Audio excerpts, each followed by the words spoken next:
If you've ever watched the weather on TV, you've probably seen one of these, a weather map. These symbols are called fronts. Fronts form when warm air meets cool air. One air mass struggles to overtake the other. It's like a battle going on in the sky. Here's how it works. The blue soldier is cold air. The red soldier is warm air. When they fight along a front, this usually means bad weather. If the cold air wins by pushing the warm air back, you have a cold front. But if the cold air retreats as the warm air advances, you have a warm front. If neither air mass can win, the front is stationary. In spring and summer, fronts sometimes can bring rain, strong thunderstorms, and even tornadoes. In winter, depending on where you live, fronts can bring snow. If it's raining or snowing where you are, it usually means there's a front close by. I'm Marty Stanier, the Weather Channel. Well, let's go right on into today's focus and talk about fronts up close and personal. This is a typical model of a front. The blue occupied by the cold air on the map, and the red the warm air, and a little bit of a wave, like a wave on the ocean, warm front, cold front combo.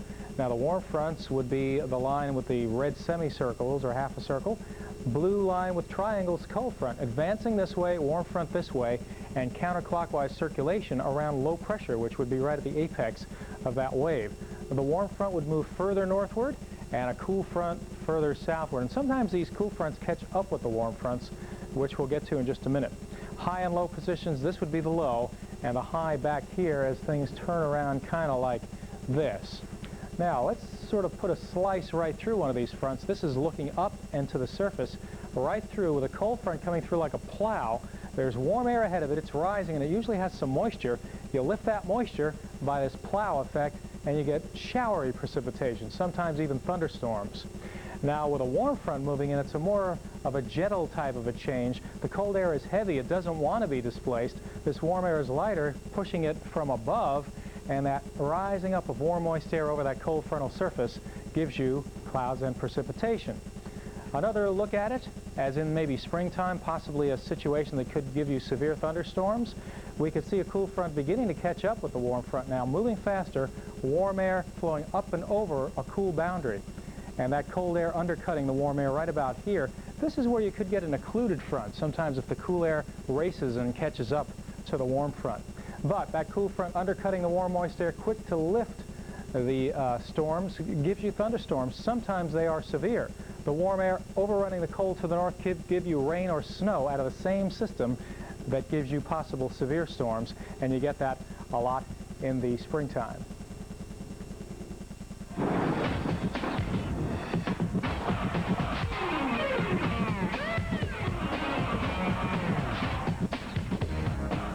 Now that we better understand what a front is, let's take a look at some of the different types of weather associated with fronts. Jeanetta Jones has that story. Fronts are boundaries between contrasting air masses. They're responsible for changing weather and sometimes bad weather. Warm front symbols are colored red with round notches. Cold front symbols are blue with spikes. Here's an example of how interaction between fronts and air masses works. The blue dome, or cold front, wedges under the warm air, the red arrow lifting it to form clouds and rain. The steeper the lift, the more violent the weather. With a warm front, warm air replaces cold air on a much more gradual slope. The clouds and precipitation may extend for hundreds of miles.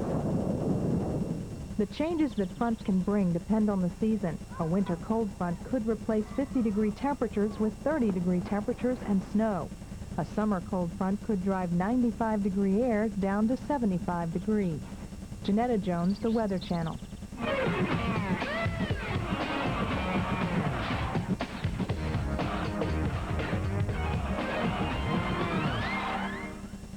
7 years ago today, a massive flood hit upstate New York. Folks up there will never forget this one, as a portion of the New York State Thruway actually did collapse on this day, caused by a major low pressure area moving up along the eastern seaboard. And what happened was part of the New York Thruway bridge near the town of Amsterdam fell in because of flooding along the Schoharie Creek. 10 people died, and as well we had others that were injured across this area. 7 inches of rain and massive flooding occurring during this event. Now, another weather event, not on this date, but look at this November 11th, 1911. Rather ironic, but here's what happened. We're talking about fronts today, right? Well, we had a nice warm air mass ahead of a cold front, and on that date, November 11th of 1911, the actual high for the day hitting 83 in Oklahoma City, Oklahoma, but by midnight that night, all the way down to 17 degrees. And how about this one? More impressively, in a 1-hour period, over in Independence, Kansas, not too far out of Kansas City, the temperature behind this front, which was at 83, behind that wicked cold front, dropping down to 33 in 1 hour's time. 50 degrees in 1 hour. Well, crazy time of the year then and now. This time of the year, thunderstorms are often associated with fronts. This year, those storms have already caused many deaths and millions in damage. Dave Schwartz takes a closer look at thunderstorms. Did you know an average of 45,000 thunderstorms occur each day? They can happen anywhere at any time. When air at the surface of the Earth rises, it cools, so moisture condenses to form clouds. This is the cumulus stage. At this point, the storm consists entirely of updrafts. If there is a strong wind aloft, like a jet stream above the cloud, air is pushed off the top, allowing warm, moist air to be drawn in at the lower levels. This adds energy to the storm. Next, the water droplets and ice crystals that make up the cloud become too heavy for the updraft to support, so they fall.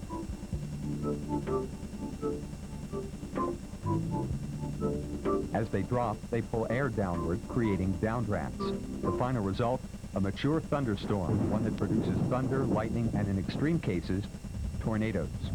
Dave Schwartz, the Weather Channel.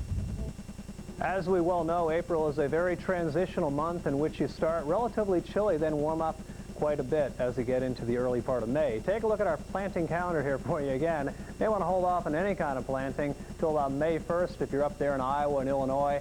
But safe to say you should be in pretty good shape now in the areas in the blue and the red. Now where the green and the red meet, from there southbound, on average, we've already had our last freeze, but still waited out till about the middle of the month in the areas in the green. Let's take a look at what that means now. By the 10th of April, you should be relatively safe around Little Rock and Dallas and in the southern Atlanta suburbs. By the 20th, things get relatively mild up in parts of Missouri as well, part of the Ohio Valley area. But as you get northbound, you have to wait until the end of the month if you're up around, say, Baltimore or Washington, D.C. Now today, a major cold front coming on across the Midwest as well as down the Front Range of the Rockies. Amazingly, yesterday temperatures were in the 70s in Pueblo, Colorado. Today, Pueblo is in the 20s. Denver had been in the 70s 2 days ago, now 32. A couple of inches of snow on the ground. And indeed, that cold air making some headway south and east, so that 70 in Little Rock will be a memory by tomorrow. Look at these changes. Pretty remarkable. From Chicago down through Wichita, down into the Oklahoma City area, back into Amarillo. Temperatures falling 20 to 50 degrees below where you sat this time yesterday, but still very mild back east. But again, that cold air is going to win the battle as it tracks on east later on in the week. And for tonight, some very cold air looming ahead. So it looks like teens getting down behind our low into parts of Kansas and Nebraska. 20s getting down into parts of North Texas. Even the Dallas area getting down into the low 30s. So a very cold air mass coming up tomorrow morning on April 6th. All right, if you want to find out more regarding fronts, check out Chapter 10 in the Weather Classroom.